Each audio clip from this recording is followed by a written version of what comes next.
And it also sounded too thinking man. Like, I want people to think, definitely. But, after you think, maybe karate somebody. I don't know.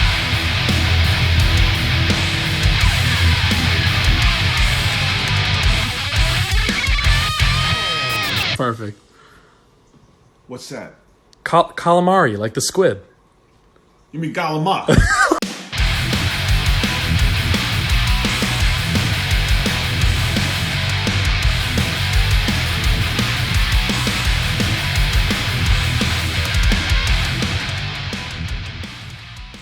Thank you so much, everyone, for tuning in. This is another episode of the Scoped Exposure podcast. We are delighted to be welcomed by the man, the myth, the legend, Jay of Mindforce, Pillars of Ivory, Out for Justice, Long Island. Oh, sorry, Hudson Valley. Let me correct the record there.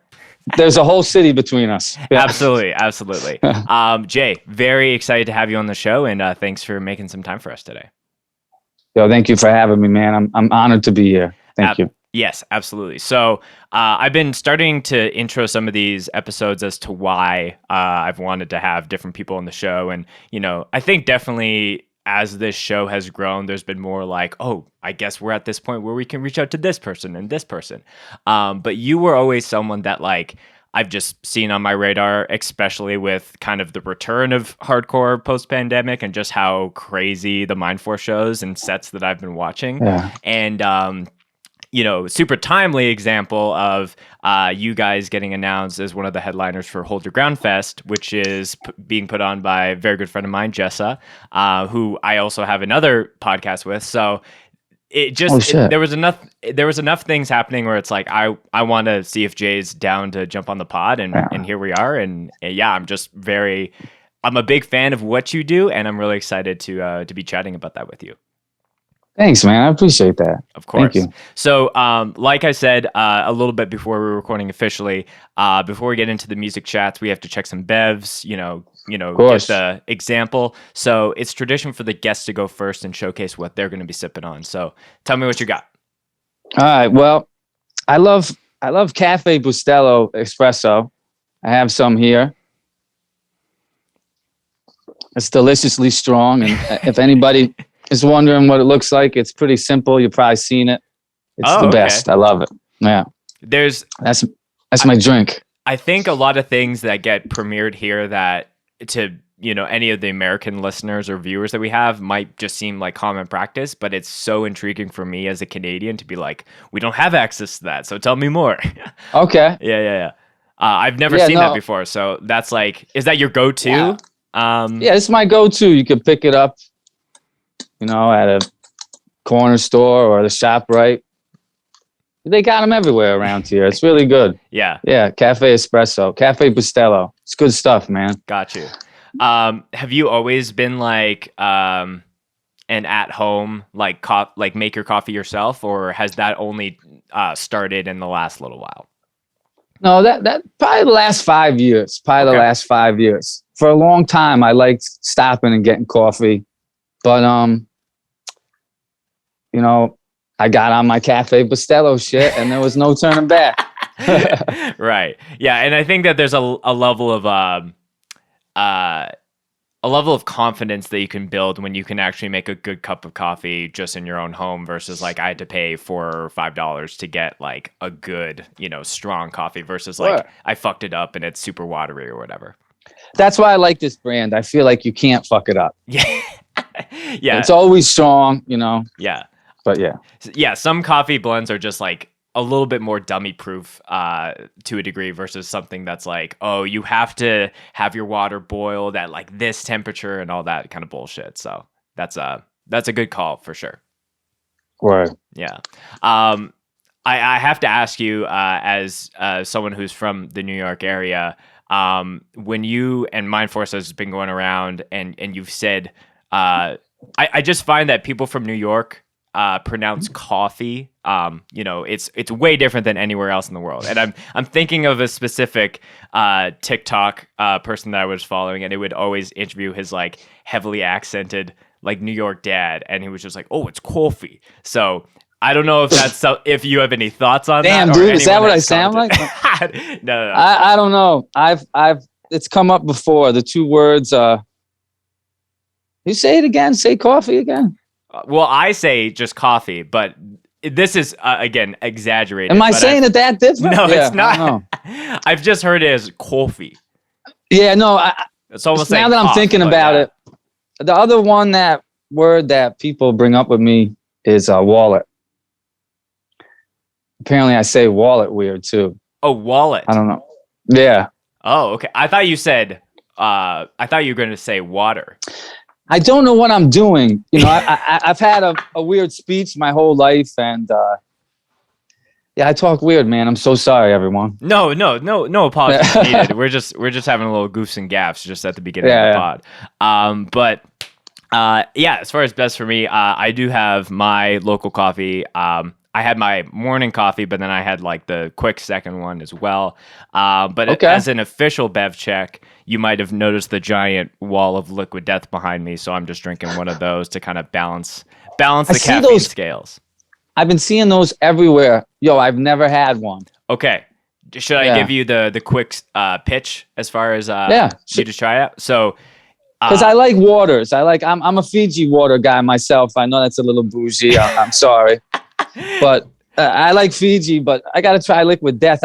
For the longest time, I thought it was beer, just the way it looks, you know. I have a slight paranoia when I'm drinking these while I'm driving, just that the odd, officer is going to like think it's a, like, especially the black, the sparkling water version is in the black Guinness looking can. So it's like, this is like, oh, you're drinking a tall Modelo, like what's happening? But yeah, a lot of people think it's a beer or an energy drink, but their whole shtick is, I guess, twofold. The first being like all like Fiji or Aquafina or Dasani or whatever kind of water companies are just super like earthy and just like, it's like, why can't a water company have cool branding and, have this badass kind of mantra behind it? Word, yeah.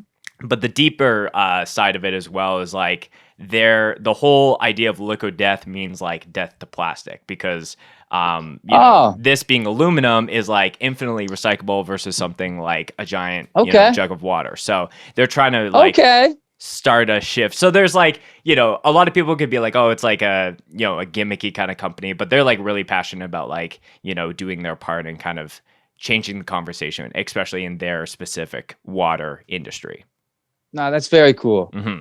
That's very cool. Yeah, I've way back in time on the podcast had their VP of lifestyle marketing on, and he like a lot of the people that work at the company and founded it definitely come from like punk and metal roots. So like it's a dead giveaway if your entire logo is in Old English font to a degree, but there's they've been doing so much stuff, and we've been fortunate enough just to when they need to throw us some free product, it lives behind me here. So yo, that's dope, man. Yeah. That's great for you guys. Yeah.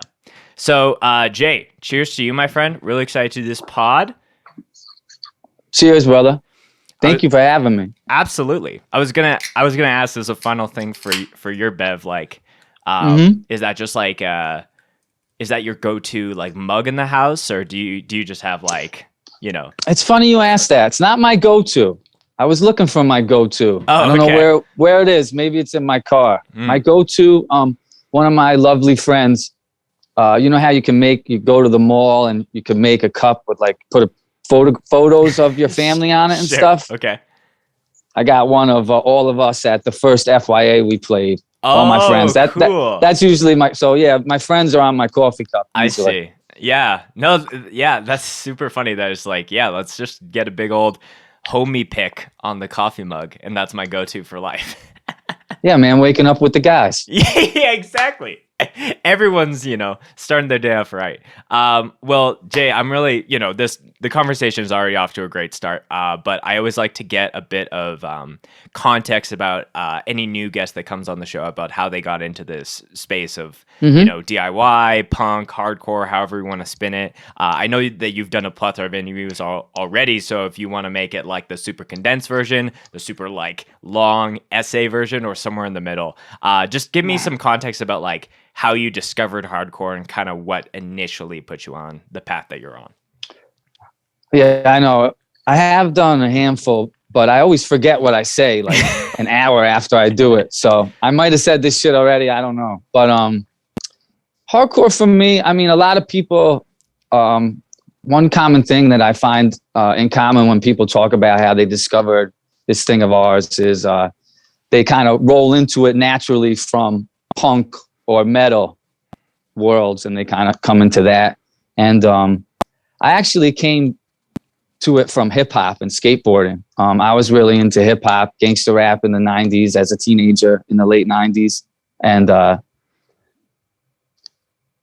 noticed a lot of the kids I was skating with, you know, they weren't just listening to Wu-Tang and Mobb Deep. They were putting on some local bands like All Out War, this other band from our area called Dissolve.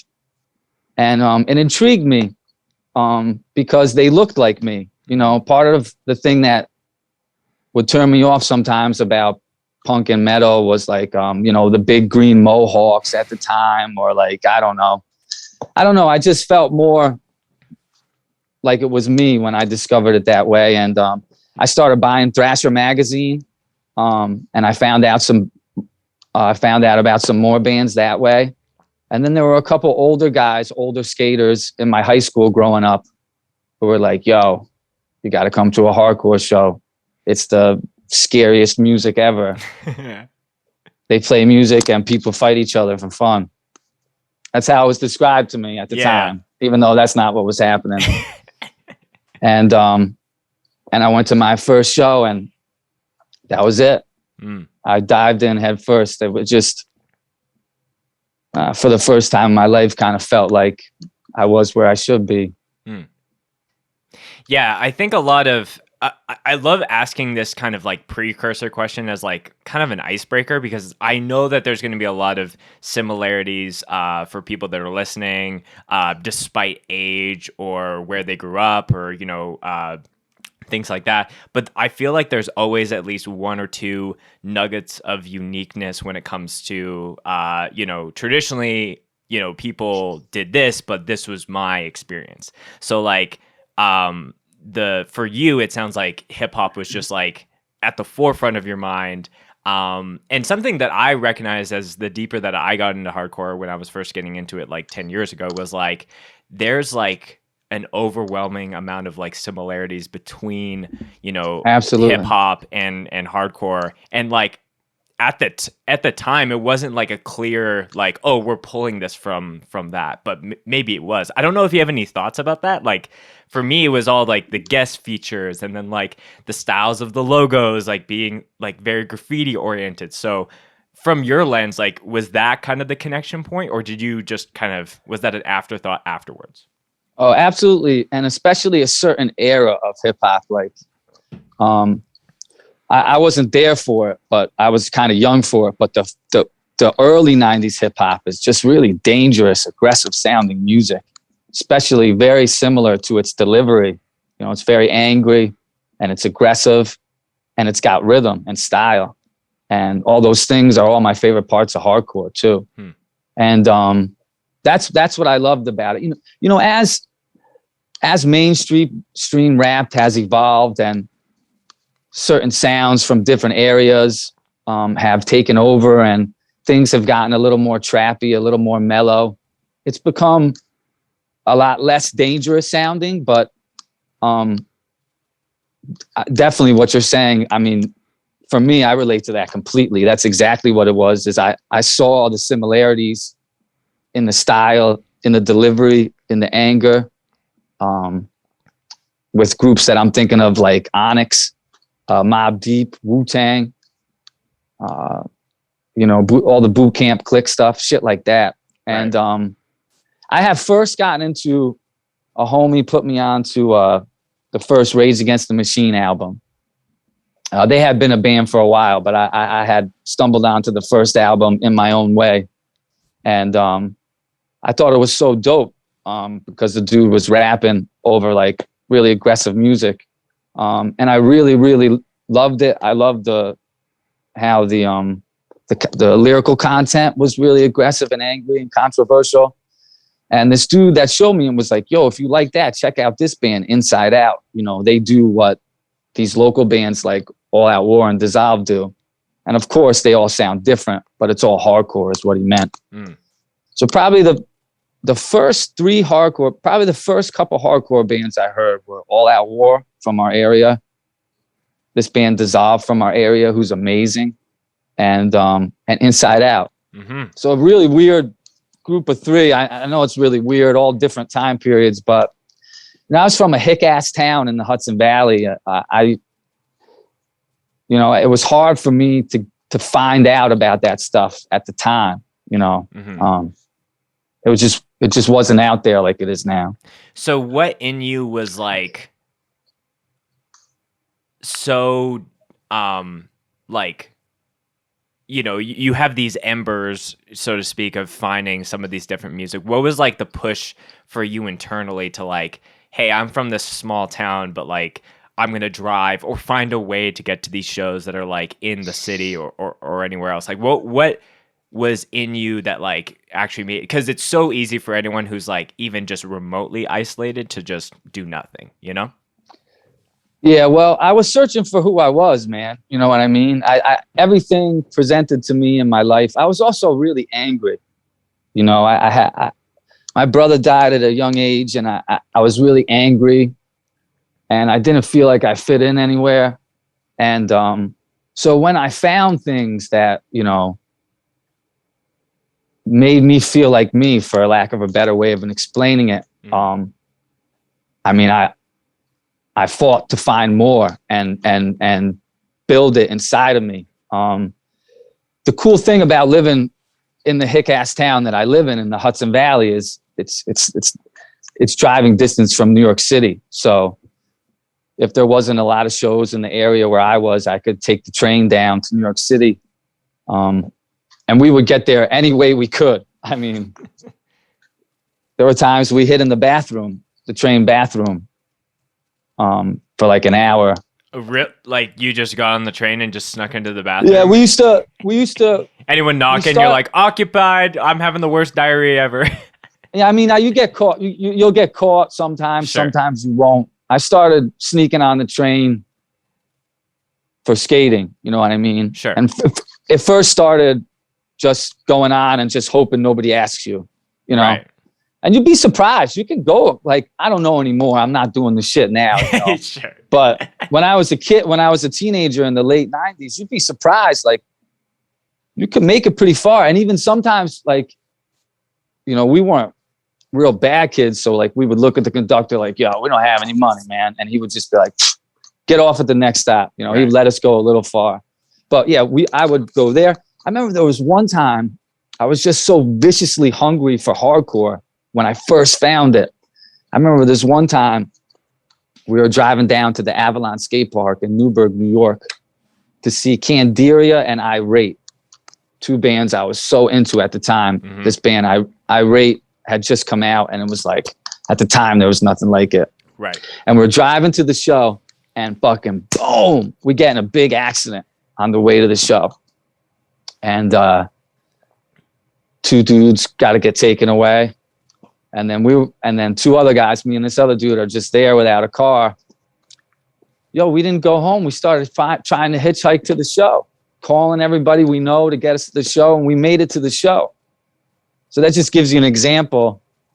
I don't know. I probably should have went home and seen my mom, been like, "Hey, I'm not. Mom, I'm still here." Car accident. Yeah. But yeah, I don't know why. I just kept coming back, man. I loved it. The first show I played when I was a teenager, after we played, I got sent to the hospital. I got knocked out on the dance floor, and I had to spend the night in the hospital. I'm pretty sure I had like crazy shit going on. My brain was like bruised or something. Oh, shit. Yeah, my parents had to come to the hospital. I had to stay overnight, and it was the first hardcore show, or maybe the second I ever played. Mm-hmm. And they were like, yo, what the fuck kind of music is this? Right. But, I couldn't wait to get back even after that, Right. I think that there's just something like, it's just very strange an alien to a degree of like the level of it for any normie coming into a show and just an outsider looking in, like through the glass. It's like, how the fuck has everyone just like been like, yeah, it's okay to have just people diving on top of one another, or just like people flailing their arms and you hit someone, but it's like totally like fine in most scenarios. And then like that is not something that you see in other places. But I do think that that level of, you know, the intensity, the you know, level of danger is almost attractive to a lot of people when they're initially getting in. Like skateboarding, I heard explained once as like it makes it's such a lesson of like, you know, you're trying to do a trick, you fall down, you're like scabbing yourself, you're bleeding, you're breaking bones, but like it's such a like a mental like training of like going through the pain to like, you know, succeed. And I think that like there's an element of, you know, like, you know, there's bands who are on tour and the drummer is, you know, skateboarding and he's not thinking that he's going to injure himself in a way. And I'm just thinking of this because the day before Vane played in Calgary when they were on tour with Tootsie, their drummer was skateboarding, broke his hand, like super fucked up, and then the rest of the bands are like all getting together to like, you know, fill his spot for their set. And so that's it's rough. Yeah, but I think like just the element of danger is like not something that's super common in like a lot of music genres today. But I think that there's maybe a mismatch for parents or like anyone else to be like, oh, danger equals bad versus like, you know, like there's all these pros as far as like culture and like building up skill sets that you can use like later in life when it comes to like anything else. I don't know if you have any thoughts about that. And like specifically in like the connection with like your understanding and passion of hip hop. Because I think it's like, yeah, you know, hip hop might have like a degree of intensity at a show, but you know, there's also I hope I'm making sense with what I'm saying here. You know, I totally get what you're saying, man. I think, you know, it sounds kind of corny, but it comes down to passion. Mm-hmm. You know what I mean? I think it's the passion and the danger and it all.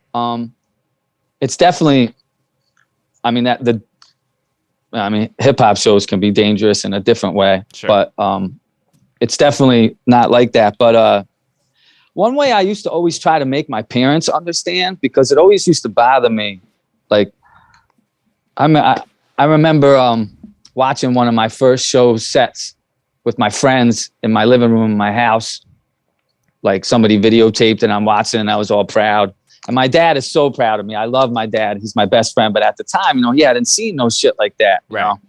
And he's just, you know, an Italian from White Plains.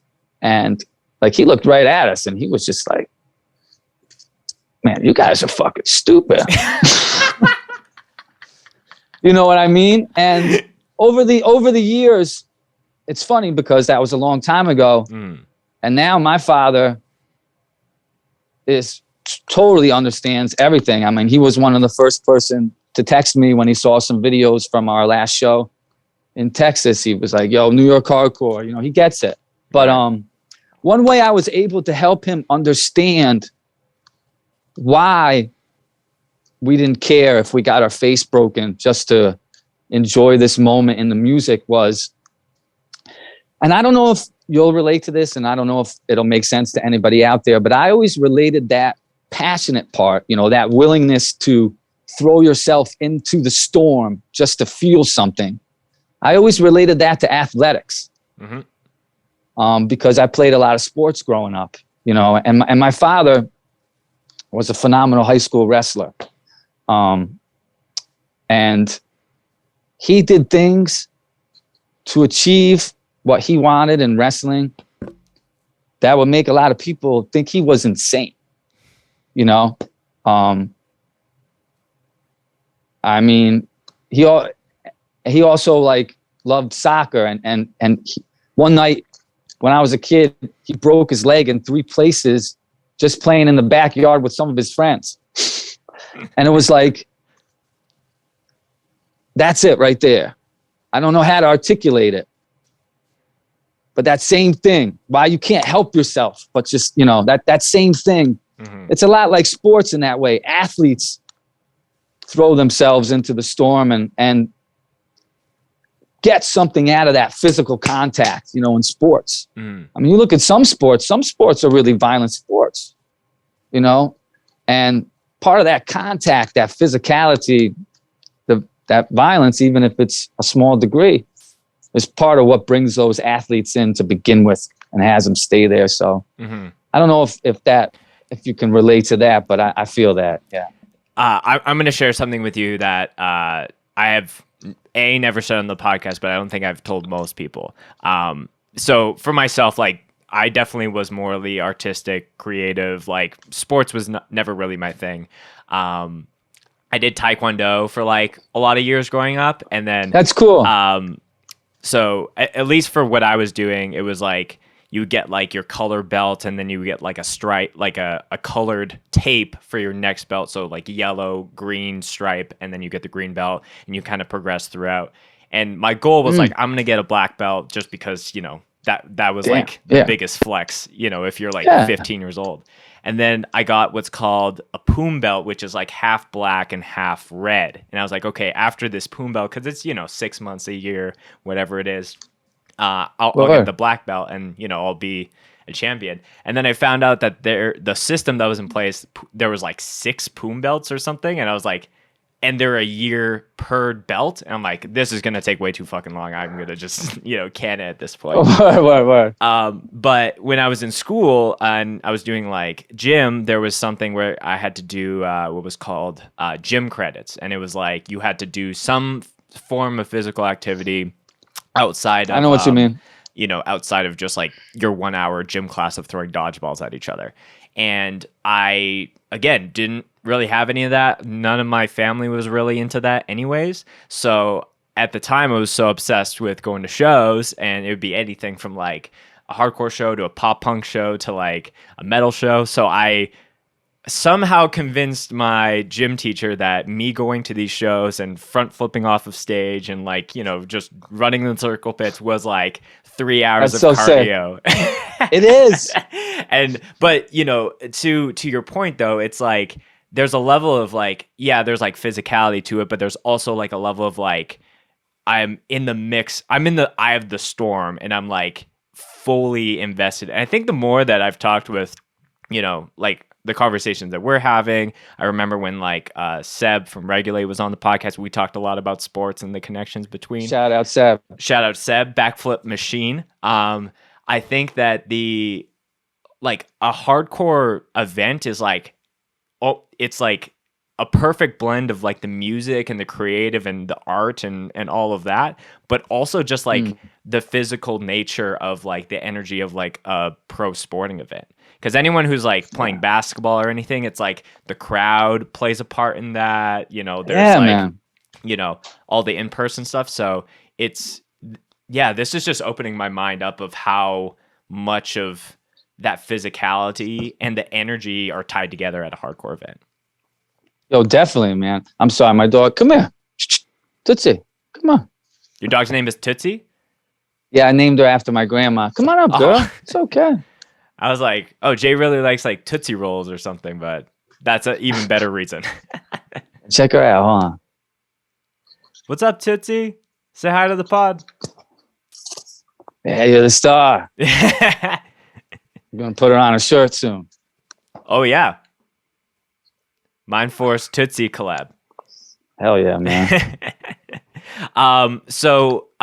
There is one thing we're talking a little bit out of order, because I definitely want to talk about like the start of Mindforce and how that came to be. But to use a bit more of a segue off of the stuff that we're currently talking about, it seems that even in your life and in Mindforce's life, you've had a lot of moments of like really like understanding your morality when it comes to like, just different acts. Like, you mentioned like, getting into like a car accident where you were potentially unscathed, but there was like, moments when I was listening to your interview with shout out to Ace, Form of Passion, where it was like anything from like almost getting your arm cut off to like breaking your back. So like, in the sense of all that and your love of hardcore, did you feel like this butting of heads at times where it's like, I love this shit so much, but like I'm like dodging many bullets, if anything, to in my pursuit of all of that? Story of my life, my dude. I constantly feel that,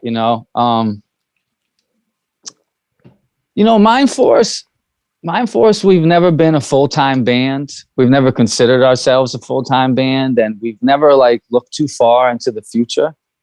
And there's definitely been things that have happened, injuries to me, and specifically our guitar player, Mike, who almost died. Mm-hmm. I mean, he's still dealing, he's still working through it. It kind of was like, oh, damn, is this shit worth it if I can't walk for 4 months? Man, the best way I could put it is there is no me without this. You know what I mean? Like when I was hurt. So when I first really hurt my back, having to cancel the shows I had to cancel and not being able to play just drove me insane, bro. And also like when Mike was hurt and he couldn't play, it drove us both insane. When Mike got hurt, we thought we were not going to be a band again, but we just can't run. We try to run from this shit, but it's just who we are, man. You got to realize, I'm so fortunate for everything that has happened with Mindforce. I'm so grateful, and it's amazing to play shows and have people fucking kicking me in the face and shit. I love it. But I've never not been in a band since I first found hardcore, since I was 16. Whether 5 people were coming to see that band, whether we playing a lot of shows, or whether we were just playing in my basement, I need music to live. I've never not been in a band, so I don't know what life is like without this. Mm-hmm. So I don't know how long I'll do it. And honestly, I'm not even trying to think about it. I'm just kind of taking it a week at a time. But, you got to make adjustments. Like I wear a back brace when we play under my shirt a lot of the time. Sometimes I forget to put it on, I don't realize what's going on. I'm smoking weed with the homies or some shit. I got to run. I forget. But right. Whenever you see me doing stage dives and stuff, I got it on because I feel a little more better. Sure. And our guitar player, Mike, he wears a brace on his leg and shit, on his ankle. And it's just it is what it is, man. It's the same reason. I think I just saw a couple of weeks ago or last month, Tony Hawk just broke his leg. I mean, how old is that dude? If anybody shouldn't be doing it, maybe he shouldn't be. I don't know, but he doesn't know anything else. You feel me? Totally. I just don't know anything else. Mm-hmm. I it's hard to say, but I'd be doing, we were always doing this shit. I've never not been in a band. I've never not been playing with the guys I'm playing in Mindforce. Mm-hmm. Nick, who plays bass in Mindforce, I discovered hardcore with and was in my first band in high school with, so I've been playing with the same circle of guys since high school. And we've all been able to grow up, have kids, get married, start careers. But we always had hardcore right there because it just is what it is. It's just who we are, man. Right.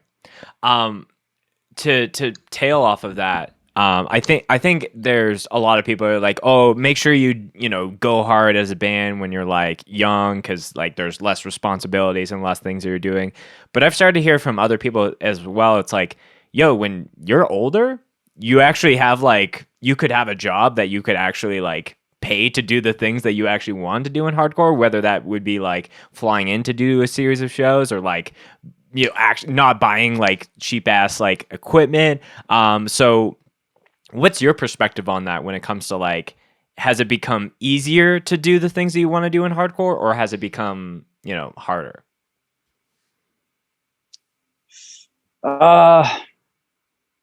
It's probably harder, to be honest with you, just because of all the responsibilities. Not so much. I mean, yeah. It depends on your situation, man. With me, it's kind of the same as it always was, maybe a little harder. Sure. Just because I work a full-time job. I'm a husband and a father. And that comes first, especially my family. My wife and daughter come before everything, and that's the way I want it to be. So, and also, each person in Mindforce has a different situation with a different family and a different job. And all those things have to fall into place every time we play a show. It's crazy. But if everyone in the band is on the same page and shares a vision, and they've communicated all that, and it's all out and it's all agreed upon, and everyone is willing to make the sacrifices, and everybody just does it and keeps going. Nobody points fingers. If you're willing to make the sacrifices, you could do this shit forever. It also helps, like my family, like we're not civilians. Like I met my wife in the hardcore scene. So like, I'll be honest, sometimes she pushes me to do a lot of the stuff with Mindforce when I'm feeling nervous about it. The Canada show and the Belgium show, 2 shows where I'm leaving the country. I don't know why I get anxiety over it, man. I don't know why, and she was like, you got to do it. She pushed me to do it. So shout out to my wife. If it wasn't for my wife, I might not be doing those shows because I don't know, man. I've never been outside of the country. I've just heard horror stories of like, I don't know. I just get nervous. Right. But yeah, it probably, I don't know, man, playing hardcore shows is always hard because it always takes sacrifices, whether it's your money or whether it's your time. Yeah, man. But it probably is a little harder. I can't lie.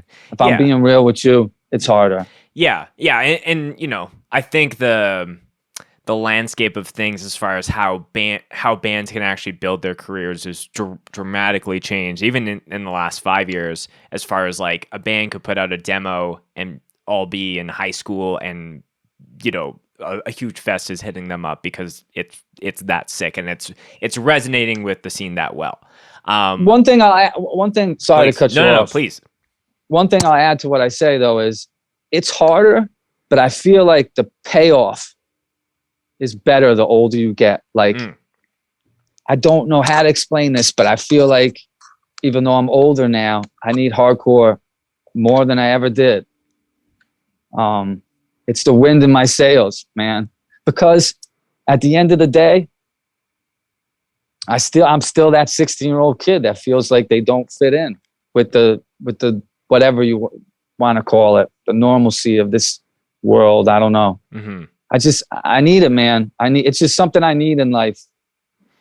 Yeah. I don't know why. When I was listening to your interview with Ace, and I'm going to roughly hit this quote that you had where you were saying, like, when something has given so much to you, it's your duty to give back to that. And that's a life motto of mine, man. Yeah. Yeah. And that hit me like a freight train. And to give you a bit of context for me. So I was diagnosed with Crohn's disease in what year would that have been? Like 2015, something like that. And a lot of the years prior, before I was not properly diagnosed, I was like just in one of the worst stages health-wise and mentally in my life. And I was still listening to like heavy music and going to shows and playing shows. But like I remember like specific times where I was either filming a show or playing and just like having a flare up and not understanding what that was and how to combat that, and just like not feeling like I could properly contribute to like what I was doing or like just live my life normally. Like I felt like I was in a state of like I'm not living like the life that I should be or want to be. And then after, getting on proper medication and all that kind of stuff, and I could like have a sense of normalcy, I like really felt like, oh, now I actually have the bandwidth to do the things in hardcore that I want to. And the more that I like started to do with that, the more that it gave back to me. And for me, it's been like, that's amazing. Yeah. Scoped is turning 5 this year, and like I just think about when I initially started as, again, not with this grandiose idea of it being like a huge podcast or a huge way to document bands. It was purely just for like my friends and the local people that I was involved in, and it's just blossomed so much. And I have this ongoing like thing where I want to do more because I love this shit so much, but then it's like, oh, am I doing too much? Am I not giving enough time for myself? I relate to that so much. Yeah, but I feel like incomplete without jumping on and talking with someone about hardcore on a Saturday, Like I actually feel like, what the fuck am I doing? I do, man. Wow, yeah. I actually have a close friend who just was diagnosed with that recently. He's going through it, but yeah, man, it's so. Is there anything worse when something that you can't control is stopping you from being you? You know what I mean? Like, it's just like, I hate injuries and issues, health issues, man. It's crazy, man. That's an incredible story. It's very inspiring. Thank you for sharing that with me, man. Of course, yeah. I think one of my favorite quotes, I'm forgetting who it was, but every person has 2 lives, and the second starts as soon as they realize they only have one. Oh, that's good. I've heard that before. Yeah. Yo, shout out to my dad, because my dad is the one who taught me that lesson. He would bring me out after wrestling practice, after soccer practice, and he would make me roll up the mats. He would make me mop the mat. He would make me line the soccer fields, and he would talk to me the whole time while I was doing it. I was giving back to the sport that gave so much to me. So, shout out my dad. He's the best, man. Shout out to Jay's dad. When's the last show that your dad was at? Oh shit. He's never seen Mindforce. Oh, okay. Interesting. Yeah. He don't like to get out, man. Okay. He hates the train. Yeah, he just retired, man. I got to get him to a show. Man, did he come to? I don't think he's seen Mindforce. But you know what's cool? There's so many videos now, man. I can send him a Hate 5-6 video. Right. And he's more of like sit in the living room, watch it on the big screen, kind of. Yeah, it makes sense. But to quote Turnstile, you got to see it live. Facts. Nothing truer has ever been said. Dead ass. That's it right there. Okay, yeah. So we've talked about a lot of great stuff, but I think I would be remiss if I didn't ask you about like the origin of Mindforce. And like you were saying, like Mindforce from the get-go was never like, we're going to be a super busy and serious band. But from what I've heard, there was a lot of intention at the beginning of that band. And I thought one of the most interesting things that I heard on Ace's podcast is that you named the band before music was written, before like anything else. And I thought that was very interesting. That was the first time I ever did that. Every band I've ever started, it's like the homies playing together, and then it's like, okay, oh shit, we got some songs, we need a name. Right.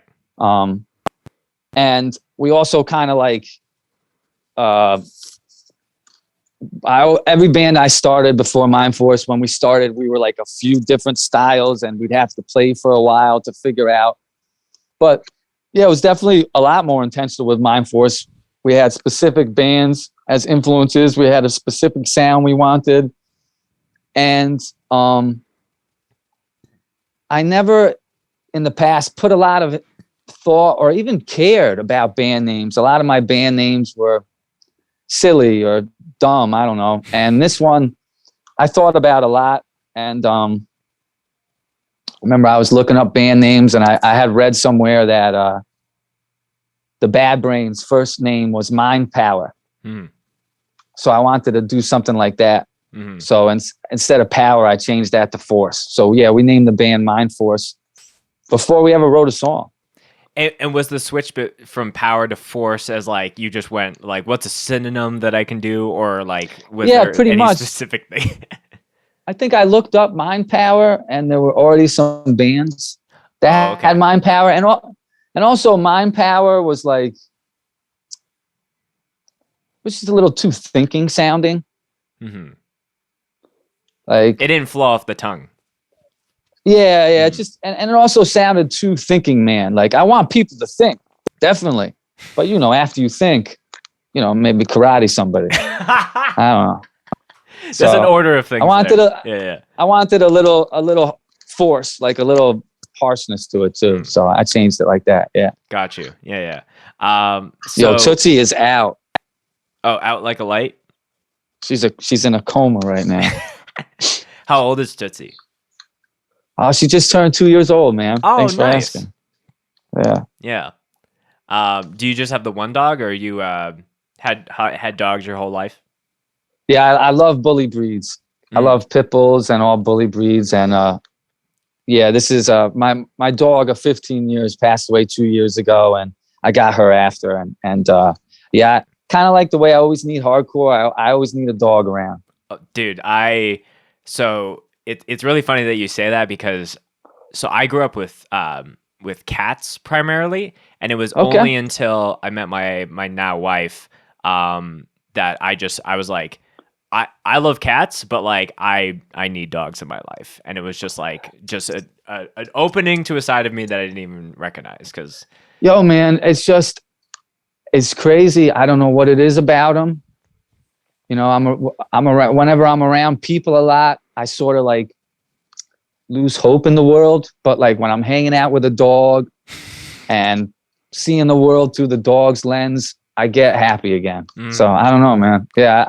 Especially I love pit bulls. I love pit bulls. I don't know why I love them. So if Tootsie is, numero uno when it comes to dogs in your life, who's number two? Oh, my parents' dog, Luna. Okay. Luna. Who I rescued from North Academy Street in Poughkeepsie. Oh, wow. Like, when these dudes say, hey, I rescued a dog, but they just go buy it. Nah, dude, we rescued this dog. Oh, I need to know the Luna rescue story.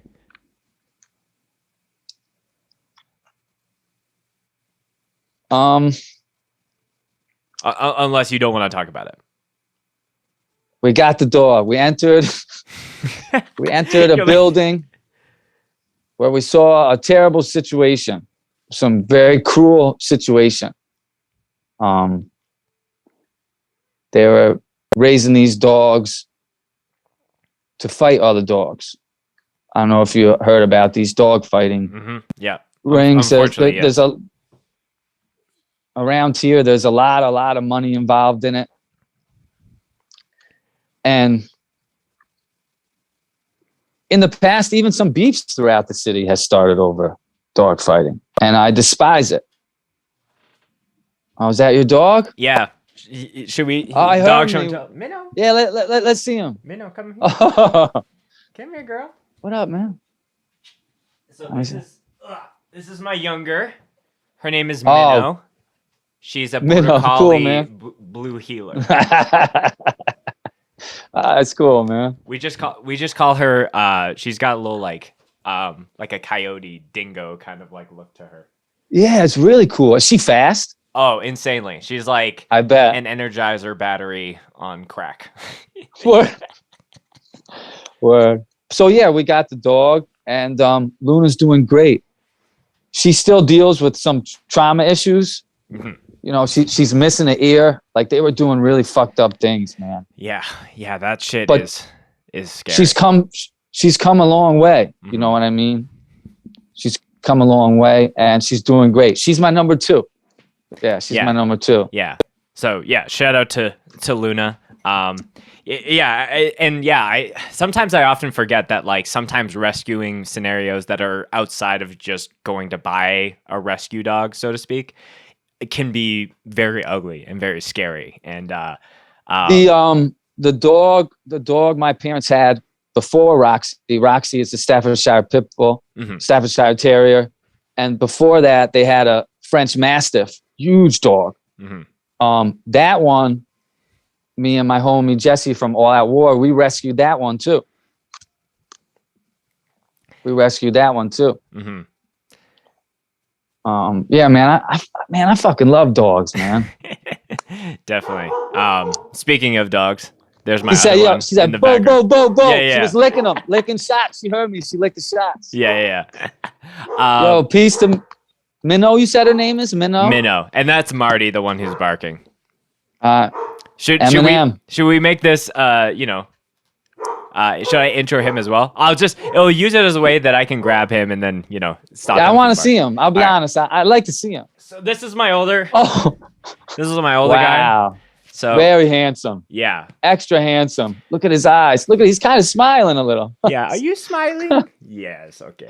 Yeah. Marty's a border collie Aussie. So we just have tons of energy in this house at all times. That's great, man. Yeah. Okay. Go down. And you guys go back to chill mode, please. Yeah. It's almost like a joke or piece of the lore of this podcast that it's a 50-50 if the dogs are going to interrupt at some point. Love it. But at least for you understand, that. Love it. And if anything, encourage it. Hell yeah. So, Jay, one thing that I also found interesting is before vocals and, anyone who follows a lot of the bands that you're a part of, that's your, responsibility. But even before that, you were doing drums. Oh yeah. And when I learned that about you, it reminded me of I've had Tyler from Year of the Knife and Gridiron on the show multiple times, and it was the same thing for him where he had such a passion for playing drums, and then only people knew him as the vocalist person. So how has that been for you, and has that almost like pushed you more in the direction of like doing drums in more projects? Word. Well, first, peace to Mully, peace to Gridiron, Year of the Knife. He is a killer on the drum set and a great front legendary man. Dude. Great front man too. And yeah, I've always just been a drummer. I still love playing drums. I don't love being a drummer in a band because I don't love lugging my drums to shows and doing that. Right. But yeah, I started off as a drummer. When I was a kid, my parents kind of they had me like try sports and try instruments. They told me, hey, listen, you don't have to keep doing any of these sports, but we want you to try them all and maybe you'll find one you like. And they were the same way with instruments. And the instrument they had me try first was the piano because I think somebody told my dad once that if you can play the piano, you'll be good at any instrument. I don't know if it's true, but it's definitely a great basis. You know what I mean? Sure. To understand, all the notes and the keys and all that stuff. But I got made fun of playing the piano a lot by the neighborhood kids. So I kind of like wanted to pick a different instrument. And I loved Animal on the Muppets. And the drums, and I was kind of getting made fun of for like the prettiness of the piano, and the drums are a little more. So you wanted to go opposite and go full Muppets Animal mode. Yeah, it's a little embarrassing, but that's why I chose it at the time. I was a little kid. That's really funny. I think that's great. I was like 8 years old, I think. But and then I've always played the drums, and I feel like the drums have almost helped me with other instruments and music more than the piano. And I still love playing the drums to this day. I love writing music on the drums. Okay. I love writing music on the drums. Like I love coming up with drum parts for every music. Anything I do, I'm helping out with the drums. I love writing drums, but I don't necessarily like remembering the parts to play at the shows. I don't like playing shows so much.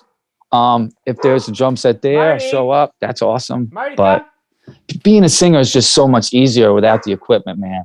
You just help the bandmates and you don't really got to worry about anything, you know? Yeah. I've talked with my drummer as well, and he's like, I love what I do, but doing it for shows is just a task of its own, because it's just like you're essentially bringing like 20 pieces, if not probably even more, if you're counting like hardware and all like the bits and bops of whatever. You're bringing like 30 things to a show, setting it up, playing for 20 minutes, and then tearing it all down and taking it home. And, you know, someone like a vocalist or a bass player, they could maybe just bring, you know, a head and their bass and plug in and they're good to go, or just plug in the mic that's at the venue. So it's a tall order for sure.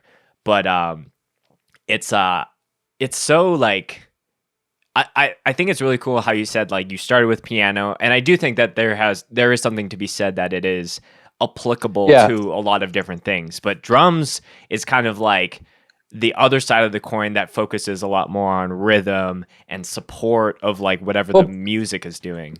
Where piano in theory should have it both. Yes. It has the melody, but also, you know, that rhythm. So I think that's why people say that, because it's not just all the scales and everything. It's also the percussiveness of playing the piano. Yeah. You know what I mean? Yeah. But I do think early on and speaking as someone who did piano lessons before I moved to guitar, it was like, I think the instructor or a teacher is probably more focused on, are they playing the right notes versus if it's not on beat per se, you know?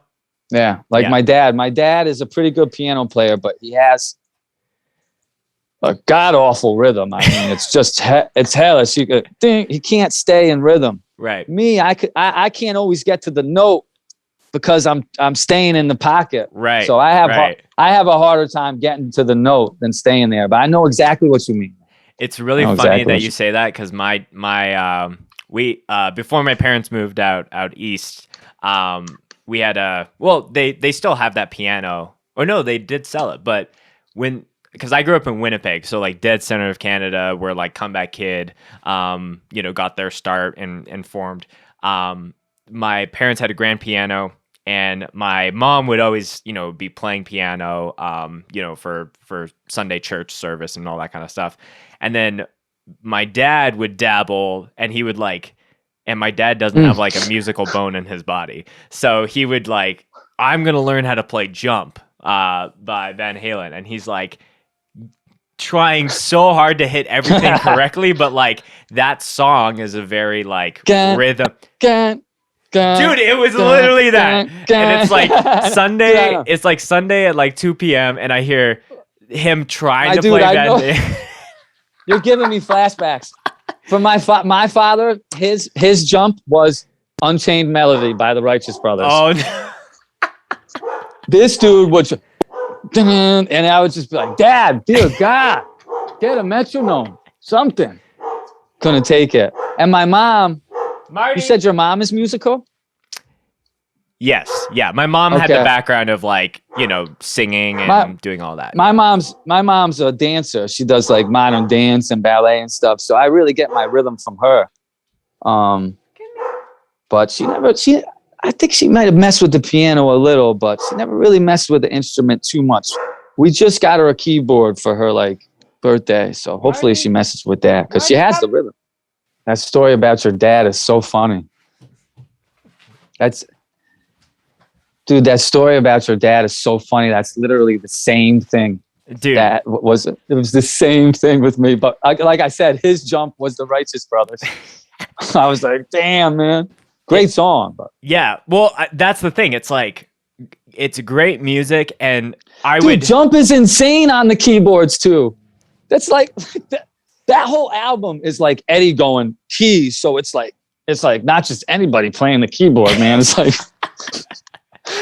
yeah, and it would I would be sitting in my room listening to this, and I'd be and he would be ugh, and he would start over, and he would get the first 3 hits so on point, and then he would fuck it up, and I'm fall apart. I just can't do it. I can't listen to you do this for half an hour.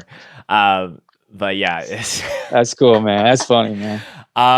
Okay, Jay, a couple other questions as we start to head towards the end. So one of the, obviously something that you've talked about as well, doing hardcore is also that your main thing is being a teacher as well. And a quote that you made on Ace's podcast that made me like verbally like laugh out loud was like, "I'm the teacher all the bad kids like." And I think it's. I didn't mean they were bad. I didn't mean. Yeah. I mean, I don't. Yeah, I'm not trying to put you on blast for all your students. Like, am I the bad kid or things like that? But I think something that's been very interesting to me. I've been able to interview a couple other people that do that as their profession. Like, shout out to Jem from Speed. He's a teacher. Oh shit, he's a teacher. Yeah. No shit. That's cool. Yeah, he's come on the podcast twice now, but both times he's talked about like how he's had to really keep his worlds like separate. He's like, I don't want any of my students finding, videos of Speed online of me flexing and all that. But I know another person that I've gotten to, not myself interview, but be able to connect with. Her name is Nancy Belair. She's very legendary person within the New York space. And she does a lot of, I forget what grade she teaches. But I think one thing that I think is like, I think for most people, education is like super important, but I think hearing how people are teaching, especially you teach history, correct? Yeah. Yeah. So like that is not just like, hey, I'm doing science or things like that. Like I like the idea of someone from a hardcore background to be able to approach history. So I'm sure that there's probably some things that you probably can't talk about, just for like confidential reasons, but as much as you can share about like how you can do your job differently because you have a hardcore background. That's a good question, man. I'll be honest, before I even answer it, please. I'm not somebody who loves talking about what I do in the classroom just because it's like a pet peeve of mine when other teachers do it. I don't know why. Oh, and shout out! It's just like when teachers get out and they're like, "This lesson and my students did this," and because I just feel like it's like a low key brag in a way or something. I don't know how to explain it because it's not why I do this shit. You know what I mean? It's I have a passion for my community where I'm from, the city of Poughkeepsie, and the work I do there means a lot to me. One cool thing about where I work in the city of Poughkeepsie is, a lot of people around here will tell you it's a really rough place, but it's also a really beautiful place. If you see it from a certain angle, and I'm able to completely be myself there, bro. It's one thing that I've worked hard in life is to try to understand and be myself in every situation. And I think that's one of the hardest things to do in this life, man. It sounds easy being yourself, but it's hard to always do that when you feel like you're being looked at a certain way, or I don't know. And I'm able to completely be myself with my kids. I was just telling them about Mindforce's experience in Texas. They don't really care. That's the thing. They don't give a shit. You know what I mean? I show them a video, they'll be like, yeah, okay. But I think hardcore has definitely made me approach teaching in a different way than people who aren't a part of it are.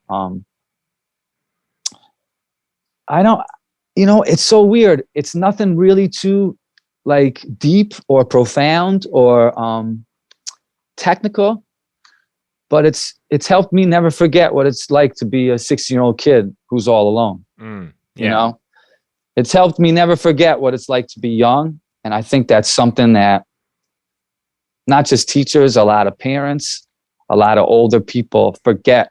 And it's not their fault. They get grinded up by this machine, which is survival, and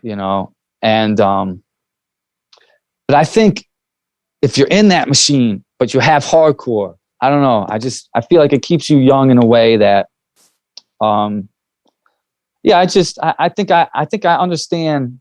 I think I remember what it's like to be young and be angry, and feel like you don't fit in anywhere. I think that's how it helps me. Mm-hmm.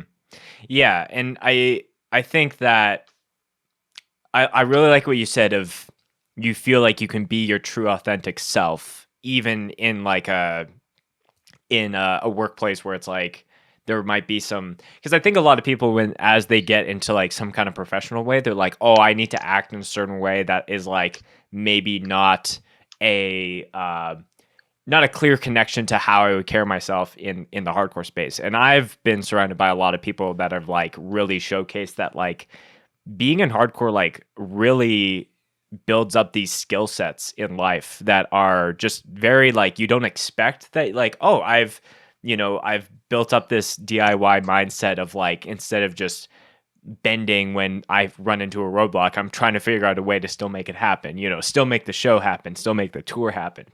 And that could be anything from like, stuff that you're doing in the classroom to like, how you address, something with a student. Like, I think it's really, that's just one example of how you can really like, if you're teaching, if you're going into like tech, like anything that you're doing professionally, like there's a lot of skill sets I think in hardcore that you can apply to like really go above from what someone who doesn't have that experience. And not to say that like it only can be found in hardcore, but I feel like it's just so drilled into you. I think you're right. Yeah, I think you're right. It's something that I've always felt, but you really articulated well right there, that I always thought I got this from my experiences in hardcore, but I didn't know what exactly. But yeah, I think you articulated it perfect, man. I think I agree with that a real lot. Yeah, I think so. I also like what you said about like having people in your world that maybe understand it, but don't have the same overwhelming joy. You're like showing your kids your stuff. You're like, okay, Dad. And there might be like similar things where it's like, because we're so used to, it's like, someone, just applauding you like, oh, Mindforce is so sick. That set was so sick. And then having people in I think Dave Grohl did an interview where it's like, I'm in one of the biggest rock bands of all time, but like my daughter doesn't care. She cares if I made her a grilled cheese sandwich or not, Yo, my daughter's a hardcore kid. It's kind of crazy how that happens. Mm-hmm. She cares about both the grilled cheese and the show. I better be good. Yeah, ideally, best case scenario would be eating a grilled cheese, watching a Mindforce set. Peace to my daughter. She's old.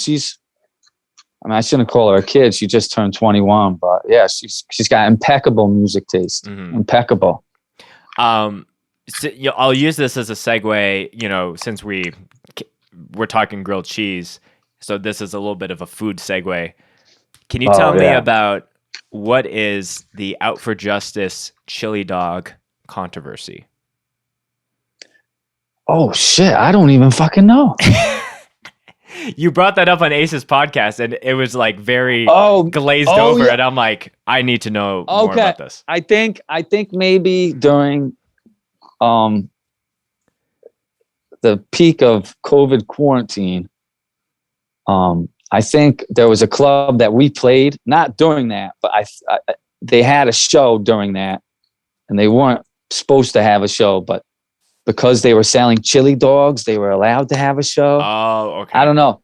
At the time, it was like everybody was talking about, like, the people who threw the show, I think maybe, were getting canceled or something. So I was just like, oh, chill. I didn't want to talk about it. I see.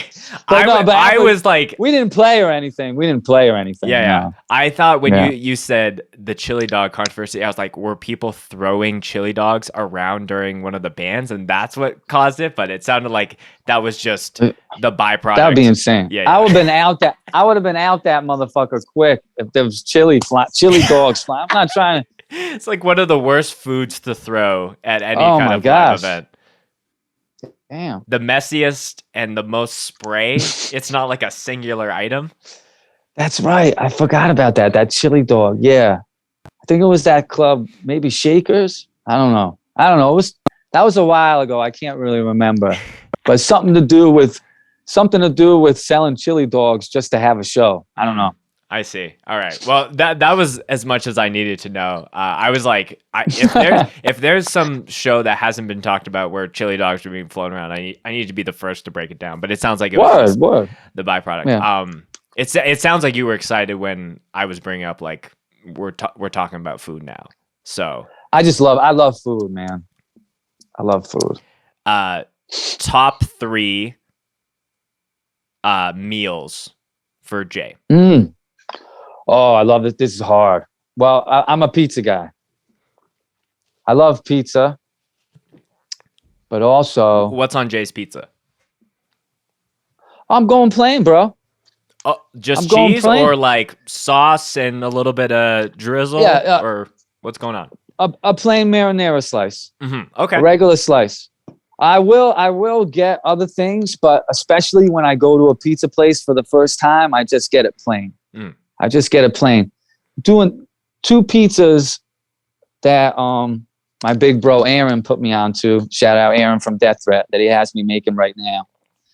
One he calls the bee sting. Some people call it the heartthrob.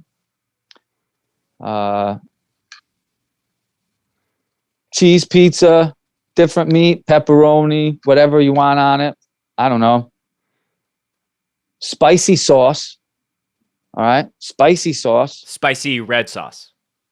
Spicy red sauce. Okay. And then drip honey on it. I was like, bee sting made me think honey was coming up. So drip honey on it. Another pie he's got me making right now is a carbonara pie. Mm-hmm. It's kind of like carbonara pasta, but a pizza version. It's crazy though, man. It's got ragat, mozzarella, and instead of the sauce, he does like egg yolk. Oh, whoa.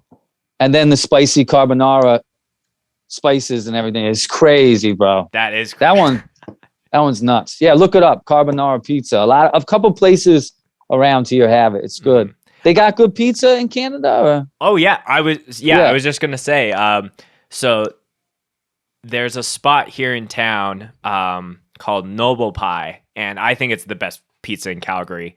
And they have a hot honey like kind of like thing that they use as like a dipping, but they'll also kind of like drizzle it on some of their pizzas. And I think, because I like the serendipity of talking about things and making them happen in the real world in the podcast, I think it's needed for me to pick up one of those and bring it to Hold Your Ground Fest and bless you with that. Please. I'll pay you for it. Please. Oh, yeah. Yeah, no worries. Yeah. A finder's fee, if anything. But yeah, no, good pizza. I knew you've talked about pizza a lot, but I think I like that you mentioned if you're going to a new spot, just getting a slice of marinara. I feel like that is the best way to know if a pizza spot knows what they're doing, because it's not like the fancy, like here's the crazy pizza with like the special ingredients. It's like, it's bare bones. And if that's great, everything else will be amazing. I also, too, man, a lot of Northeasterners talk shit about pizza all over the country. I've been able to find great pizza almost everywhere we've went. There's been a few spots where I can't find good pizza, but it's really not a lot because, you know, there's transplants from all over. Oh, like totally. I had phenomenal pizza in Texas, which surprised the shit out of me. Phenomenal pizza from a pizza truck at one of the shows. Man, I can't remember the name. They were so good. The tomatoes, everything was from their own garden. It was nice and fresh. It's phenomenal. What's the worst pizza experience that you've had? Oof. Florida. Florida? Yeah, I have really bad pizza in Florida. And was it bad because of the actual taste experience, or did it not sit well with you as well? I guess it sat fine. It was just, I don't know what was going on with the sauce, the cheese. I think the sauce had ketchup in it. I don't know. Oh no! It's rare that I will get offended. It offended me. I remember it was before whichever FYA Out for Justice played, because I came out on stage and ruthlessly talk shit about their pizza. But I don't. I'm gonna have to go back in time to find that set where you're just talking shit about. I don't think you can find it. Oh, I think you can find it. Yeah, I don't think it's. I remember I don't think that set is up. I think that's one of the only sets from those FYAs that just never went up. So maybe because I don't know if Cameron was filming it at that time or it was just even before he was doing it. But yeah, maybe I think he was. Yeah. Yeah. Like, and Cameron's not here to say, but I'll have to message him and be like, hey, do you have a clip of Jay from mine or from Alfred Justice talking shit about this pizza that I could use? Yeah, try to get it. Yeah. A couple other questions here, Jay. Yeah, man. Yeah, I'm chilling. Sorry if I'm talking too much. No, this is great. Yeah. I'm having a blast. Okay, so we've talked a little bit about food. Let's go to the other side of the coin and talk about beverage, like we did at the beginning of the episode. But I thought one of the funny things that I saw, I think it was from one of the very first Pillars of Ivory set, is you just rocking the mic with the biggest bottle of what I would think is like champagne of some kind. Yeah, Moet. Yeah. So were you just like, I'm doing this whole set while or I'll just like grab it here and there? Like, well, like it's definitely a move. I haven't seen a lot of people do that. Well, I first did it. The reason I did it was the first Mindforce show back from quarantine. It was like the first show for a lot of people back. It was in Philadelphia. Yeah. The one in July? Yeah. I think, yeah. And I wanted to come out with a bottle of Mo that night because I felt like it was a big celebration, you know? So I came out with it that night and we kept it on stage and we were passing it around. And, you know, for Pillars of Ivory, we were just like, well, we need 5 bottles this time. So we had a bunch of bottles up there and it's just, you know, you drink champagne when it's time for an elegant celebration, and that's what a Pillars of Ivory set should be. Sure. Yeah. You know, so yeah, it was funny when we got off stage how like it started as a prop and then some dudes drank a little too much. You know what I mean? They're like, damn, I can't drive home now. So Right. But yeah. That was delicious. And if there's ever another Pillars of Ivory show, which I believe there's going to be, it'll happen again. We're gonna have more bottles, more Gucci flags, more joints, more everything. Right. I feel like that's a perfect segue into one of these questions that I had. And this is a more broad question, so I feel like there's a bunch of different ways that we can take this. But like, tell me about what your thoughts of like, I remember in Ace's interview that you were saying how the Hudson Valley, you had to kind of like, you know, originally it was like, yeah, we're a band from New York, but it was almost like we needed to create our own roadmap because like maybe people in New York at the time weren't like, oh, you're from the Valley. I don't know. So I think they're still like that. They're still like that. Okay.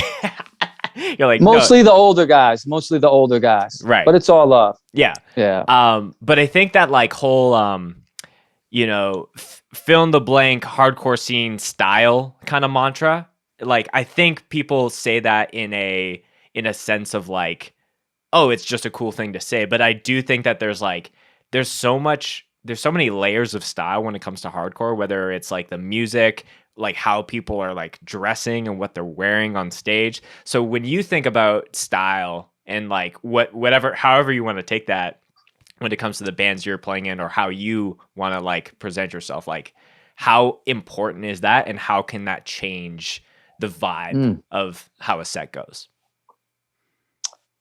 Like in aesthetics? Like aesthetically? Yeah, because it could be the genre of music, it could be like the mosh style of whoever is going on. Band. Yeah, it's so many ways. Well, as far as like aesthetically, I've just tried to always be myself, you know. I mean, my style comes from hip hop. I wear a lot of polo, a lot of Tommy, and I just, I think a lot of people are a little weirded out by it. I mean, we play a genre of music where it's usually like a sea of black shirts, but I'm never not going to be myself. Right. So this is who I am. I love hip hop, and that's the way I dress. As far as the styles of the sounds, that's definitely a big difference between Mindforce and Pillars of Ivory. And like, the way I want both styles perceived is definitely different. You know what I mean? I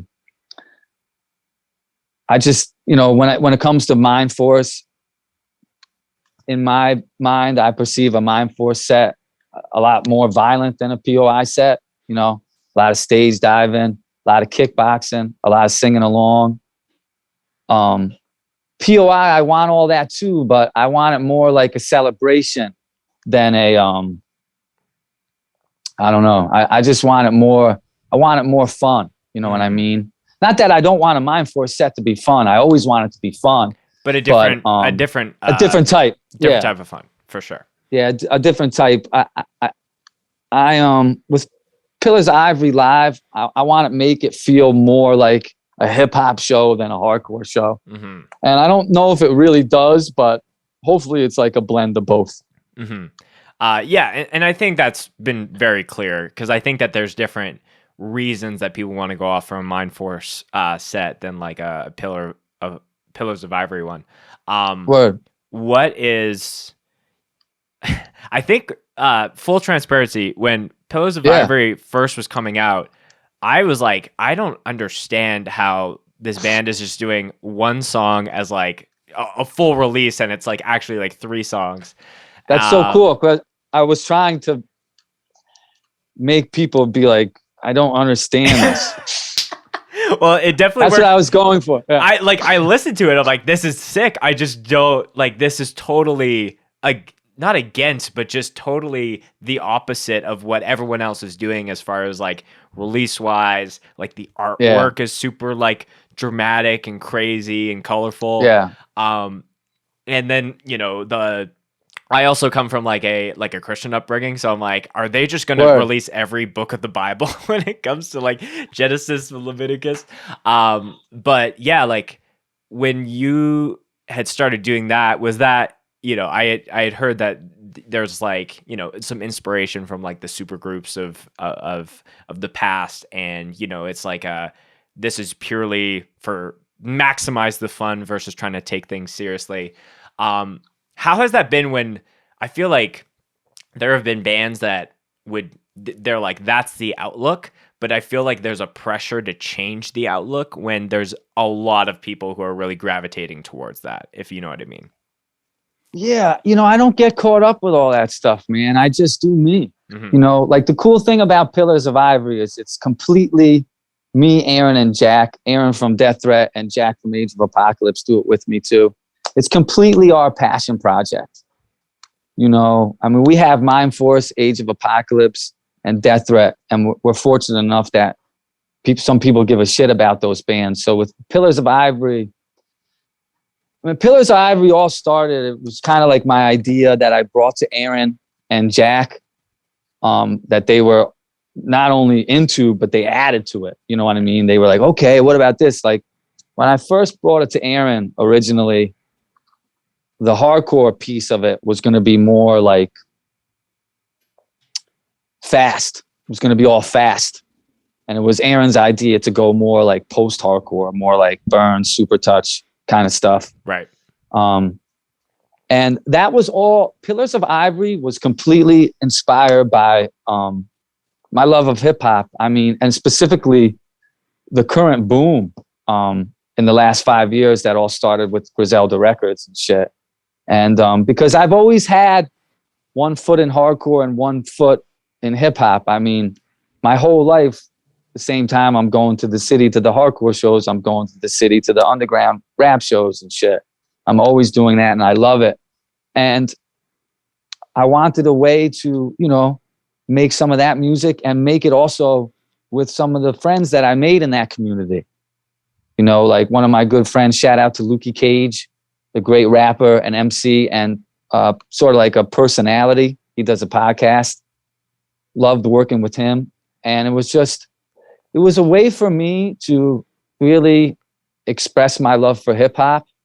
And the hardcore piece was almost like just to get you to look, and then I got you, and now I'll show you the hip hop shit. Okay. So kind of like Trojan horse it in a little bit. Yeah. Mm-hmm. Yeah. And the as far as it being all one track, that was just all taken from the idea of like the mixtapes I grew up with. Sure. You know what I mean? The idea of just forcing someone to listen to something completely right. From start to finish, forcing them to, because, you know, music's changed so much, man. I feel like sometimes I'm checking stuff out, listening to stuff just to check a box that I got to hear that, you know what I mean? And it's like, and I love that. I love how music has changed, but it was just my little love letter to the mixtapes I grew up listening to. Yeah, that's really interesting because, you know, I have a marketing background, so like just the feet up in the air. Or no, those are the front paws. So yeah. I guess like dogs just have feet; they don't have hands per se. It's a little bit. I call them hands, whatever, man. Yeah, don't matter. I know what you meant. All fours. So I have a marketing background, so I have to educate people on like, hey, this video that we're working on is going to be engaged with differently if it's being consumed on Instagram or versus Twitter or Facebook to YouTube. There's just like different mindsets that we have all like evolved of like, we're committing to things differently depending on the platform that we're at. And I think I'm saying that to it's really perceptive, man. Yeah, because like I feel like when you're on YouTube, you're kind of like just like looking for something and you're, you know, looking at the cover and the title. But once you click on that video, you're like pretty committed to at least watching at least half of that video. While Instagram, it's like whatever's catching your attention within the first 3 seconds, right? Yeah, you're right. Yeah. But I'm saying that in the sense of like how music consumption works, because it's like, you're totally right. Like you can be just on your Spotify, like release radar for you, and you could just be skipping through, versus if you hit Bandcamp, you're like, I'm here to listen to this, or, you know, something like that. So I think it was really funny when some of those first initial releases came out, because I was trying to stay on top of like, you know, creating my own playlist, and I would put it on, and honestly sometimes it would hit and I'm like, man, like I'm on Spotify, so I'm just in this mode of like, I need like a minute here and 2 minutes. I can't listen to 11 minutes of this. But no, I think that's a great intentional piece of like, hey, if you're gonna listen to Pillars of Ivory, you're gonna listen to like everything that we are up to. So we didn't do it with the latest thing we put out with the split with Wicca Phase. We didn't do it because I just felt like, all right, I did it, you get it. We won't torture you this time. Yeah. You always got to keep them guessing, right? But I feel like too, like lots of times when I've been with my friends and they like listen to anything that has hip hop and hardcore in it, they skip the hip hop, they skip the beats. So I was like, nah, you ain't skipping this shit, man. Yeah, it's funny you say that, because there's a band up here called Trench, and they're kind of like, yes, yeah, highly recommend you check them out. They're kind of like a cool. I feel like there are a lot of bands that are like, oh, we're influenced by like Slipknot and all that kind of sound, but I feel like few bands who say that and actually it's like a clear indicator. So they're like a metal band that clearly has like ties to that, but they write their songs because all of them have been in hardcore bands. So like most of their songs don't even hit the 2-minute mark. I love that. Yes. I love short songs. I hate long songs, bro. Yeah. Even though we were just talking about like, you know, one song that's 11 minutes, but it's multiple songs. Well, in my mind, it's a bunch of songs. I'm a crazy person. I'm a crazy person. But I brought up Trench because something that they intentionally do, because they have a lot of like electronic, like little beats and things like that. Really? Yeah. Oh, this sounds intriguing, man. I'm definitely gonna check them out. So that's cool. Forgetting. Okay, so Cole, one of their guitar players, is a DJ, and he does beats for. I'm blanking on his name. A rapper from Detroit. I'm really sorry, Cole, that I'm forgetting what this dude's name is. But that's okay. He's got like tons of background in that. So when he entered the band, they would intentionally put all the beats towards the end of the song, just in case for those hardcore people that have those very short attention spans to like. That's exactly what I'm talking about. Yeah. Instead of like putting it to the front, and then it's like I gotta wait 2 minutes before the actual song kicks in. So. Yeah, they were pretty strategic, but I highly recommend. I'll send you their latest release. Really, the idea too behind the Pillars of Ivory stuff, and it's different than Mindforce, is like the idea of art challenging the listener or viewer. Mm-hmm. The idea of art being made not for enjoyment, but for a challenge. You know, I wanted to force people to listen to rap beats. Mm-hmm. You know what I mean? It was like I wanted to challenge them as listeners to experiment with another genre. If you know, it was just all an experiment. Mm-hmm. I really thought no one was gonna like it, man. I'll be real with you. I can't believe people are into Pillars of Ivory, bro. I can't believe it. It's amazing. It's so cool. Yeah. No, I love that like intentional, like I'm experimenting for myself, but I'm also like doing this as like a kind of a social experiment to a degree of like how people might be more open to this part of my life that is like super formative. Do you fuck with Guilty Simpson? Oh yeah, I like Guilty. So Guilty is more so like 2015. Yeah. Okay. No, I'm sorry. No, I was just gonna say Guilty Simpson is featured on one of Trench's new songs. Get out of here, man! That's dope. Yo, Trench, what up? Yeah. That's dope. Yo, Guilty Simpson is dope, man. Before it came out, he did a lot of shit with this producer Black Milk, who's dope too. Yeah, Detroit. That's right. I forgot Guilty's from Detroit. Yeah. Yo, that's crazy. I'm trying, dude. One of my favorite rappers is from where you're from, man. Oh, or somewhere in Canada. This whole group of rappers called Brown Bag Money. Brown Bag Money. Okay. Yeah, and they're real underground. The producer Future Wave, who does all the beats and shit, he's like my favorite producer right now. And one of my favorite rappers from that group his name's Danielson. New Danielson?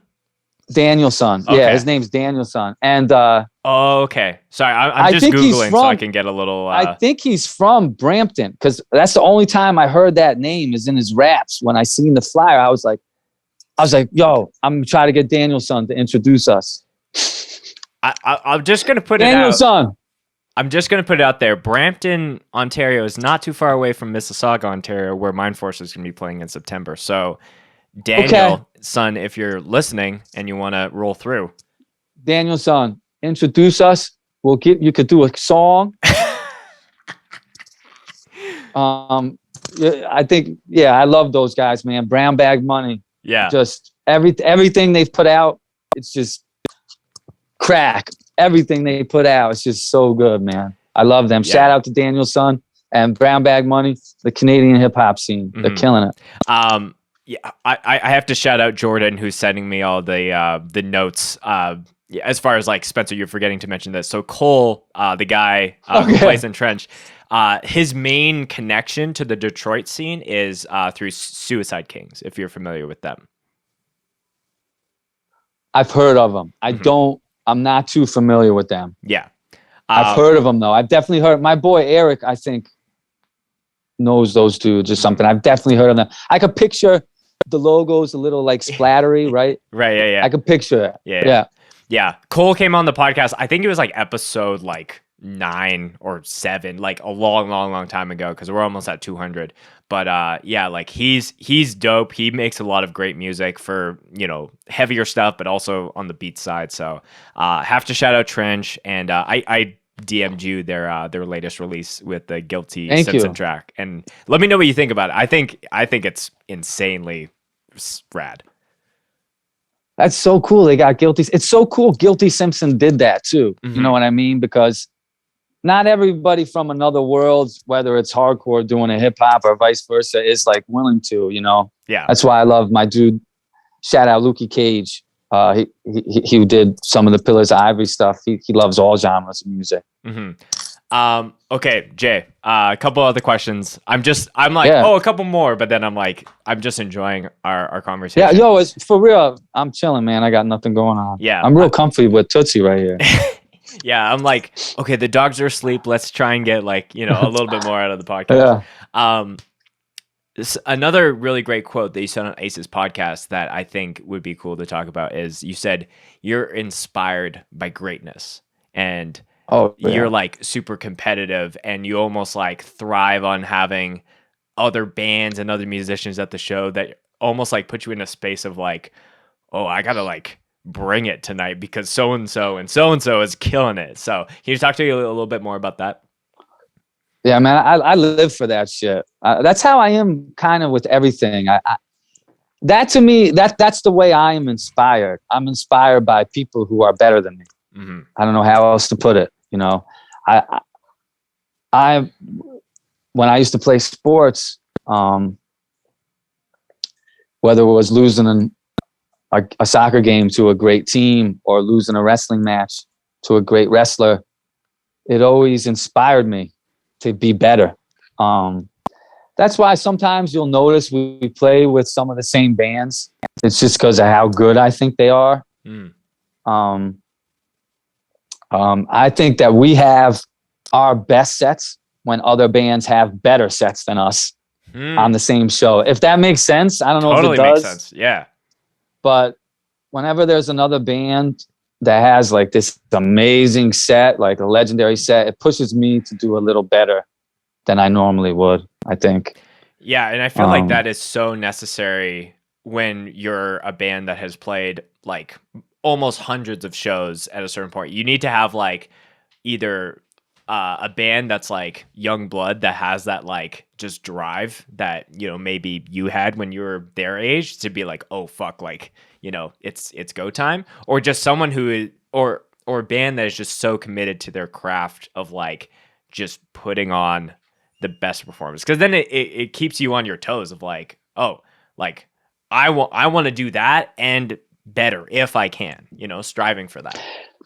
What I love about it isn't so much like when I see a band who has like it's not about like practicing a real lot, and it's just like, I don't know, when I see somebody just in that moment, you know what I mean, and I see that passion and I see that intensity, it just inspires me. There's a lot of it out right now. Like, I mean, like my blueprint, like my main 4 influences that no matter what I'm doing, they're always there, are Eddie from Leeway, Aaron from Death Threat, Minus from Marauder, the first Marauder singer, and this dude Paul T from this band Dissolve. That is the less known of the 4, but just as important for me. But that being said, that's like my blueprint. I'm constantly finding new inspirations.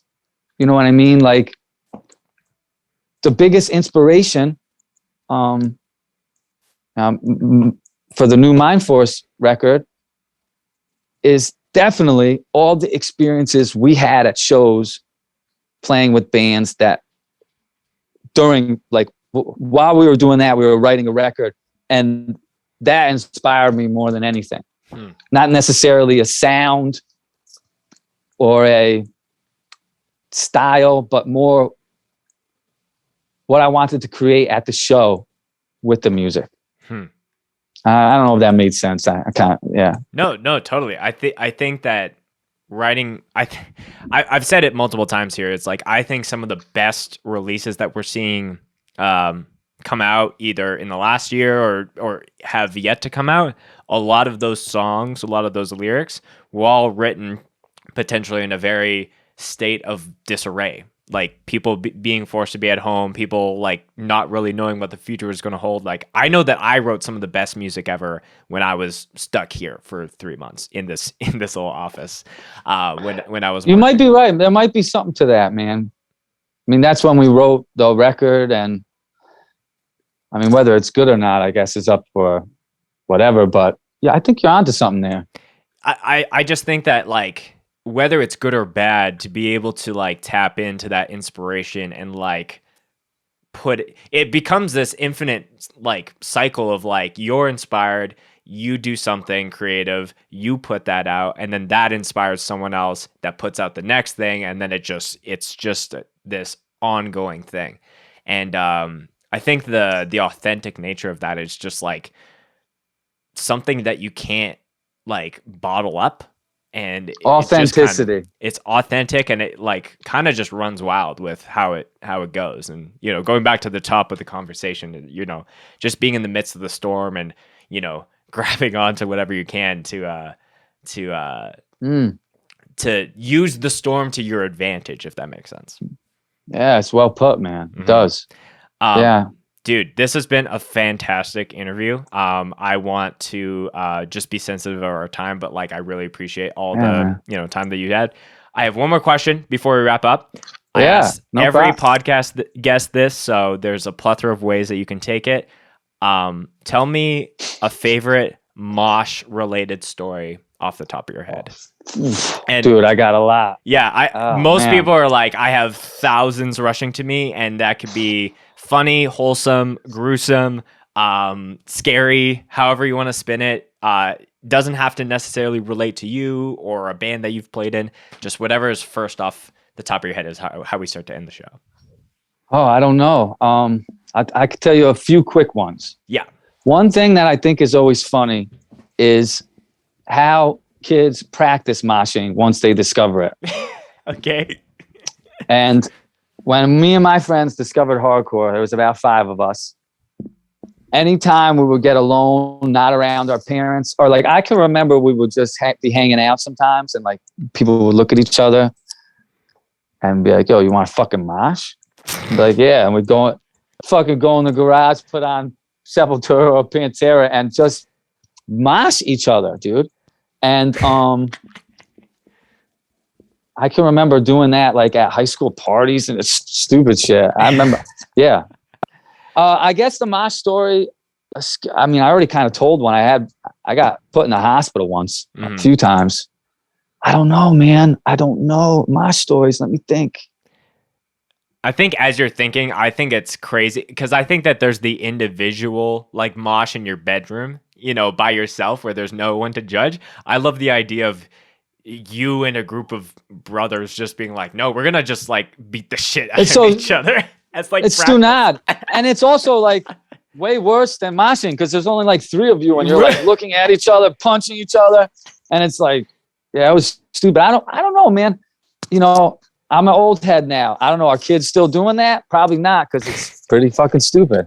So, but that's what we did in my hick-ass town growing up. We would put batteries in a radio because we couldn't get to a show, you know. Right. We didn't have license at the time. It's not as easy as just pulling up the latest Hate 5-6 set and just like studying it and then like, replay and do all that.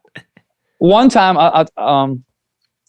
so I told you the story. I've been knocked out numerous times because for me, I love moshing, man. To this day, I'm a huge fan of moshing. Like, but not so much moshing just to smash somebody. If you smash somebody, dope. But I like style. Like, I like people that have different style. I like a good rain dance, like good kickbox. But one time, I was moshing, and this is kind of a cautionary tale, I guess. Okay. One time I was moshing, and I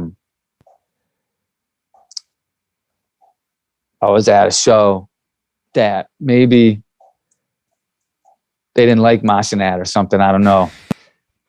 And a band did a cover, and I moshed, and I ended up accidentally, just spin kicking into the crowd.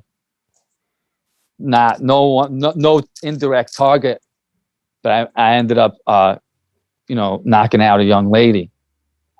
And I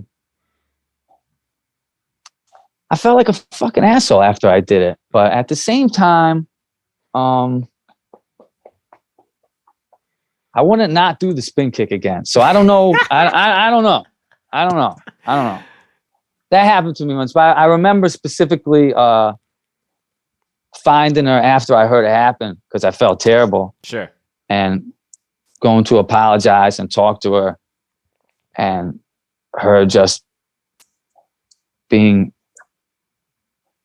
wanting nothing to do with me, and just being like, yeah, it sucked, man. It really made me feel like a bad guy. I don't even know why I'm telling this story. But I guess, Mosh, here's a lesson. Take it any way you want. Moshing, it's going down. Either you're getting hurt or somebody else is. Take that for what you will and go with it. Mm-hmm. Sometimes it's... Yeah, sometimes you are the mosh or the mosh gets you. And I think I'm thinking when I had Corey from Sings for the Band Move, and also just a viral mosher at this point in time. Yeah, love that band. Yes. Dope. It's one of the better new bands, man. That band is dope. He's an animal. And talk about someone that has style. Yes, He's got style. Exactly. And he's got style. Corey's mantra has been always like, if I mosh super hard, no one will mosh into me. So it's like, that's kind of, high risk, high reward, potentially. I don't know. I've been thinking a lot about people getting knocked out lately. I saw a bad one recently, and it's just a shame. But, if it happens and the guy's trying to help you, maybe take the water he's trying to give you. I don't know. Yeah. Or I don't know. I don't know. That happened to me once, and it's always stuck with me. I'll never forget it. Yeah, I do think that there is not lack of awareness when it comes to things, but it's definitely you've definitely seen the person get slammed and they're borderline I'm gonna start a fight now. It's like, dude, you are on the edge of the pit, and this dude I hate that has been shit. swinging at, in your vicinity for the past 5 minutes, and now you're upset about just read the room, and if you're not about it, just go to the back or go somewhere else. Yeah, it's funny, man. That mindset, I feel like that's one way it's different. Now, and this is a good thing. I think this is cool. I remember when I first started going to shows, if the wrong guy got moshed, you weren't they were fighting you right there. The show was getting ruined, whatever. Now it's if you don't like getting hit and you want to fight, you're a fucking asshole. You know what I mean? Sure. Yeah. And that's what's up. You know what I mean? But, this happened at a time when, the hard kickboxing style of moshing wasn't as accepted as it is now. And I don't know. I just felt bad. I don't know. I'm just putting it out there, mosh hard, but there are going to be some casualties you may not want, man. I think it's it's not like there's a 0% chance you won't get hit at a show no matter where you stand. And I'm speaking as someone who's I'm standing on stage, usually in a position where I can film the band and also the crowd and dodge majority of the people who are stage diving. There's still been times where I've had full on people there was one dude here at the local fest where I was filming. He, of course, a Hatebreed cover kicks in. He gets on stage, and his signature move is grabbing someone by the shoulders and front flipping over them. He did that. Holy shit. And feet are coming at me, boot me in the camera, and I literally am falling off stage, feel a hand grab the back of my shirt and pull me back onto stage. Wow. So it's that, if you're standing on the edge of the pit, probably the percentage of you getting hit is probably, over 50. You better be ready to get knocked out, my man. Yeah. And and here's the thing. I won't lie. I love violent, hard dancing with style. It's my favorite thing ever. I love it when dudes are getting knocked out left and right. I love it. It's just something in me. I love it.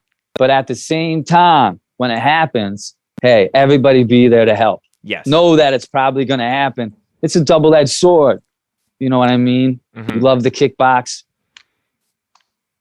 You're always going to have those injuries. And we just stopped playing at a show recently because somebody got knocked out so bad. So, yeah, I think it just needs to be a muscle that's practiced where it's like, yeah, people can be like on full adrenaline and something can happen, but the minute that it's like, oh, this needs to be addressed, switching it into like helping that person, you know, making sure that they're okay, like fuck your dance moves, get them out. And address it on the hospital. You know, like I'll shout out Tyler from Inclination and LDB Records, like one of the hardest, like most chaotic like moshers. But like the minute anything has happened, he's got style too. He's style too. Yeah. I think it's different for everyone as far as like how heavy hitting versus how stylistic the moves are. But I think just the point that we can end on is like mosh hard, but if someone's needs your help, that's way more important than, you know, jumping back on stage and doing that. Yeah, I don't even know why I told that story. I just remembered it. Yeah. I'm sure everybody's got a million stories like that. Yeah. Do you want us to cut it from the episode? No, we don't have to. Okay. That's up to you. That's up to you. Yeah. Yeah, I don't know. I remember that. I remember feeling bad about it, but at the same time, it never stopped me from still moshing so hard. I don't know. I always felt bad about it. Well, you know, if anything, maybe that experience helped broaden your perspective on it, you know? I've also had another situation where I'm not going to talk about that. Okay. Yeah, we're at the end of the episode. Jay, all your links, the band links that you're a part of will be in the description and the show notes. But if there's anything that you want to send the people off with, anyone you want to shout out or plug, the floor is yours, my friend. Just shout out our whole team. I'm sure I'll forget somebody, but Triple B Records, Days Records, Streets of Hate, Dead at Birth fanzine, Hudson Valley Hardcore, New York Hardcore, Long Island, Connecticut, and my wife and daughter. And I'm sorry if I was kind of long-winded during this interview. You know, it's Saturday. I'm relaxing. I had a few jazz cigarettes, so I'm kind of, again, I apologize if I talked a little too long, but I had a pleasure talking to you, man. Dude, I huge pleasure myself. No apologies needed at all. I am so excited not only to see Mindforce, but also to be able to film and play with you guys in Canada for the very first time. I've never been to Canada. I can't wait. Dude, I'll have to make sure that you get hooked up with some good coffee. I'm going to bring you that hot honey stuff for your pizza, and we're just going to have a fucking blast. Oh my God. Wait. Oh my God, sounds incredible, bro. Thank you. Dude, again, thank you so much for coming on the show. And I hope that we can do this again sometime soon. Yeah, man. Peace, peace, peace.